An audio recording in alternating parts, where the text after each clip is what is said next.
Mrs. Ruth, what was the most exciting moment to you in all the games that you saw Babe play? Well, Steve, I would say the World Series game in 1932 between the New York Yankees and the Chicago Cubs. Babe pointed to center field and said he'd put the ball right there, and he did. Only one man can ever do that.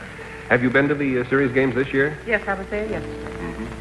Did Babe get any more steamed up over a World Series game than he did one of the regular season games? Well, yes, Steve, naturally, the glamour and the glory of being in the World Series and a jam-packed $74,000 audience to cheer you on and encourage you, not to even mention the check you get if you win. Well, that helps a lot. Indeed it does.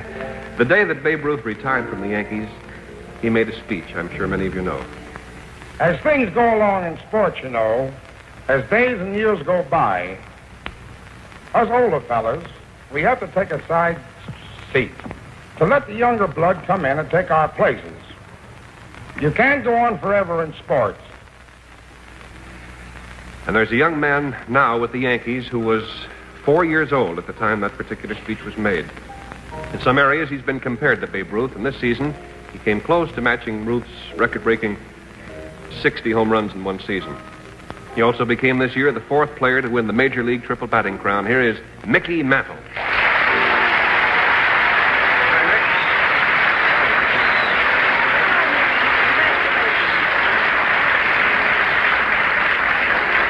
Well, Mickey, I already know the answer to this question, but I know you'd like to tell the folks about it. What was the high point of today's game for you? Well, the high point for me personally, I guess, is when I hit my home run. That's for sure. It was a beauty, too.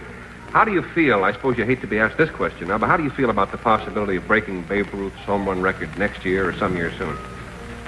Well, I think it'd be a great honor to do that someday, but I guess that if I don't ever break it, I won't ever be feeling bad about it, because I know that there's a great guy that said it, and it's a good record. That's right. Good way to look at it. Mrs. Ruth, do you think Mickey might make it? Well, I think so, and really and truly. And I mean this sincerely, Mickey. I hope so. The record has stood for 30 years, and Mickey is so very, very young now that he has a golden opportunity to do it. And remember, Babe was 32, Mickey. Babe was 32, Mickey.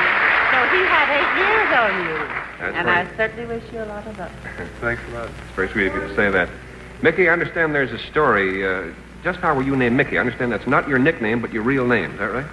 It's my real name. In 1931, when I was born, Detroit Tigers were the big team in baseball about that time. My father was a great follower of baseball, and he liked the catcher that caught for Detroit. His name was Mickey Cochran, and that's who he named me after. He's a great player. Mrs. Ruth, just how did your husband get the name Babe? Well, it was with the Baltimore Orioles. And when Babe came out of St. Mary's Industrial School, Jack Dunn, who was manager, was known for getting very young boys on the team.